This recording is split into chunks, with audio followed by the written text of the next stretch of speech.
राज्यातील अनेक जिल्ह्यांमध्ये वादळी वाऱ्यासह धुवाधार पाऊस पडत आहे.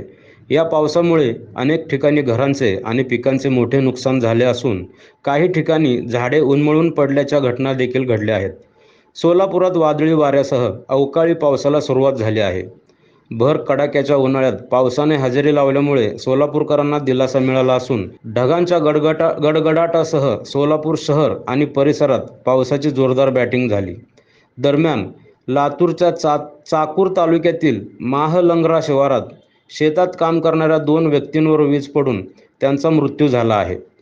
शेतात कामासाठी गेलेले शिवाजी नारायण गोमचाळे आणि मोलमजुरी करून आपल्या घराचा प्रपंच भागविणारे ओम शिवा लक्ष्मण शिंदे हे दोघे अवकाळी पावसात शेतकरी शिवराज राजेसाहेब सोळुंके यांच्या गट नंबर 273 मधील शेडमध्ये बसले होते.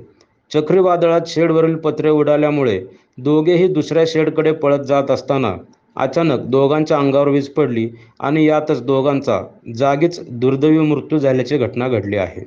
अशाच नवनवीन अपडेटसाठी जनता राज्य न्यूज चॅनलला सबस्क्राईब करा, लाईक करा आणि शेअर करायला विसरू नका.